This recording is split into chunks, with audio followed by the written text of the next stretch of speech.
네, 여러분 반갑습니다. 사주 마케팅 TV의 박종현입니다. 추석 명절은 잘 보내셨는지 모르겠습니다.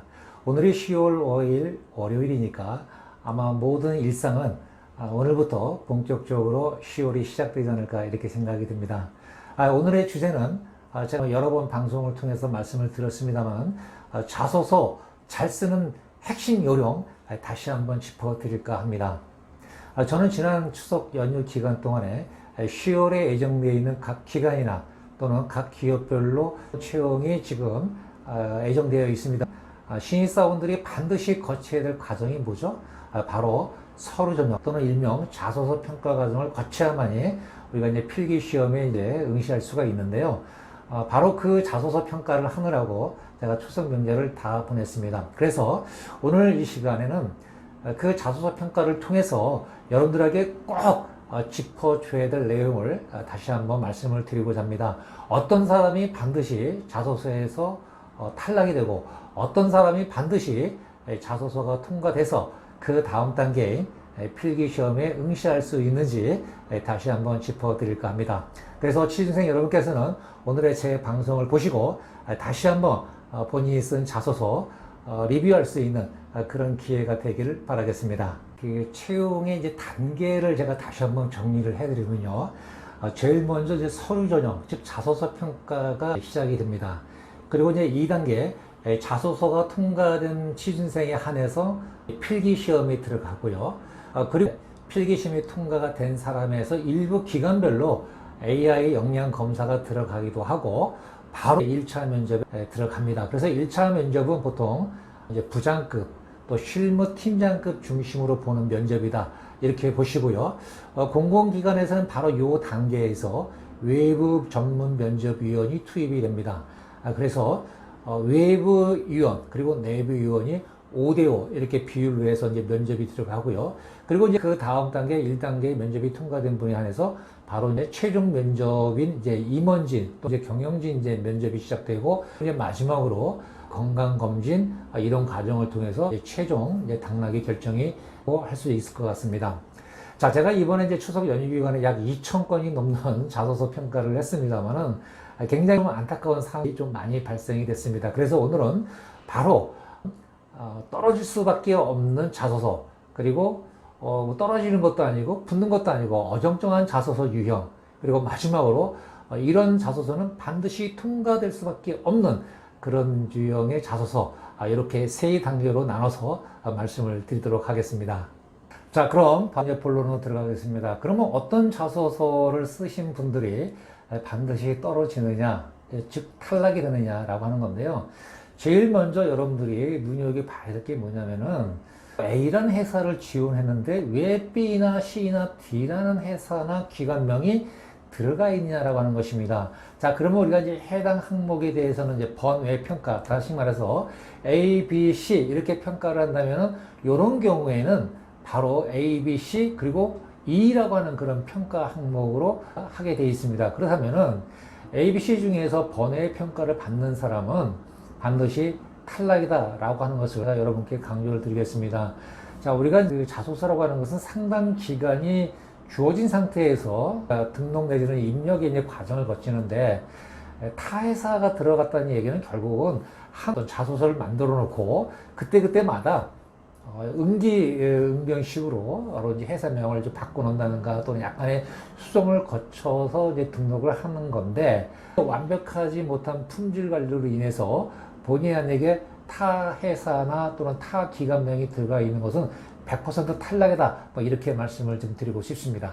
네. 탈락의 두 번째인데요. 보통 우리 자소서를 쓰다 보면은 함량이 정해져 있는 경우가 있고 또는 무제한인 경우가 있어요. 다시 말해서 300자 이내로 쓰라, 500자 이내로 쓰라 이런 경우가 있는데 제가 취준생들한테 늘 코칭할 때 하는 말은 아무리 보셔도 주어진 그 자수의 80% 이상은 꼭 써야만이 기본 성의에 맞는 점수를 부여받을 수 있다고 제가 얘기를 하는데 간혹 무한대 다시 말해서 자수 제한이 없는 경우가 있습니다. 이럴 때 상대적으로 이 불성실하게 작성을 했는지 안 했는지라고 하는 그런 각도에서 평가 항목이 있는데 이것도 평균 이하의 그 작성 분량이 기재가 되어 있다라고 하실 경우에는 이것도 번외의 등급을 맡게 되어 있습니다.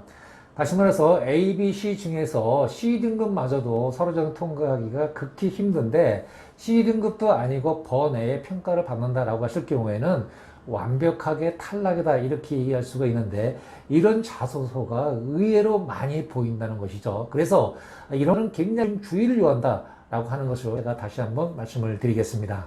자, 반드시 떨어지는 세 번째 유형은 어떤 거냐면은 우리가 이제 직무길수서라든가 또는 자소서를 쓰다 보면은 이게 아마 취준생들이 그 어떤 PC의 어떤 장점을 잘 활용하면 좋겠는데 즉 1번, 2번, 3번, 4번, 5번 항목이 있다고 가정했을 때 1번에 써있던 어떤 내용들이 3번이나 4번이나 5번이나 이런데 카피되어서 기록되는 경우 또는 유사성을 정리하는 이런 내용들이 굉장히 많이 발견이 되는데요. 면접위원들 또는 평가위원들은 이런 거 찾아내는데 귀신입니다. 왜냐면은 제가 아까 말씀드렸지만 추석 연휴 기간에 2,000건이 넘는 이런 자소서를 이렇게 평가를 하다 보면은 그런 것들이 자동적으로 눈에 들어오게 돼 있어요. 어떤 사람을 떨어뜨릴 것이냐라고 하는 그런 각도인데 취준생 여러분들이 반드시 알아야 될 것은 뭐냐면은 자소서라고 하는 것은 합격할 사람을 찾는 게 아니라 떨어뜨릴 사람을 일단 걸러낸다. 이런 각도에 봤을 때는 바로 항목별로 무분별하게 카던 글자가 기록되어 있는 경우는 100% 탈락이다. 이렇게 말씀을 드리고 싶습니다. 네, 이번에는 완전한 탈락이라고 얘기하긴 뭐합니다만 그렇다고 해서 또 서류전형 통과라고 얘기하기 다시 말해서 보통 짜장면 수준의 유형에 대해서 말씀을 드리고자 합니다. 자, 자소서를 읽다 보면은 평가위원들의 눈에 딱 들어오는 게 있고요.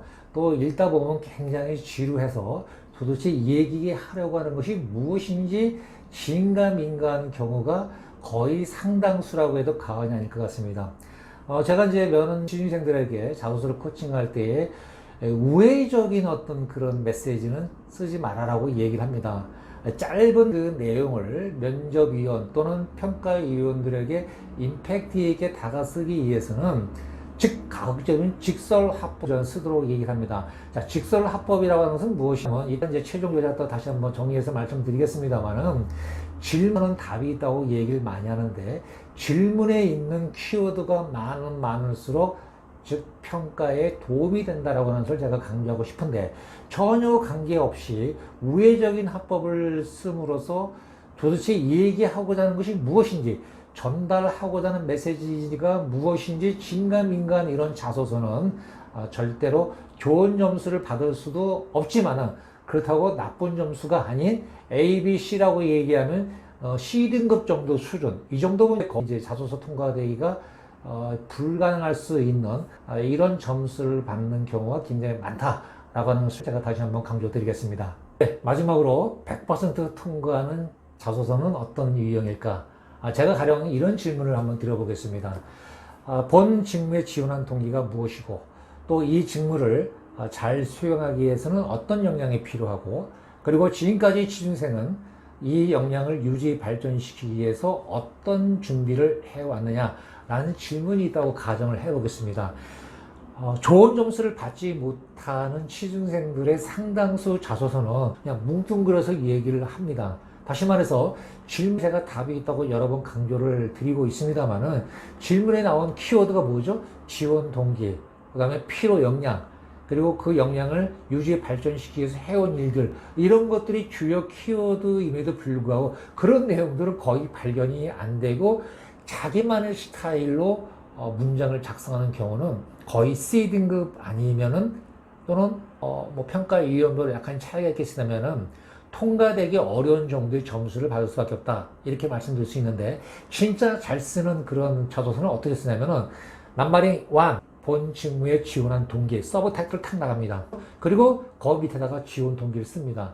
두 번째 서브 타이틀 2 본 직무에 필요한 역량 하나 둘 세 개 이렇게 쓰겠죠. 마지막 서브 타이틀 3 필요 역량을 이에서 준비해온 내용들 하나 둘 셋. 자, 이렇게 쓴 자소서를 읽고서 좋은 점수를 주지 않는 평가위원들은 한 명도 없다 이렇게 말씀드리는데 자, 이런 유의 그 프로세스로 자소서를 쓴 사람들은 거의 대부분이 All A 이렇게 제가 말씀을 드리겠습니다. 그러나 All A도 아니고 그리고 탈락될 수 있는 또는 합격하기 어려운 이런 정도 수준의 자소서는 아까 제가 말씀드린 것처럼 질문에 답이 있다고 분명히 말씀드렸습니다. 전혀 다른 형태의 내용을 평가위원들로 하여금 굉장한 인내를 요하고 그리고 전달하고자 하는 메시지가 도대체 무엇인지 불분명한 상태로 쓴 글들은 거의 통과하기 어렵다는 얘기를 제가 다시 한번 강조드리겠습니다. 네, 이상으로 제가 지난 추석 연휴 기간에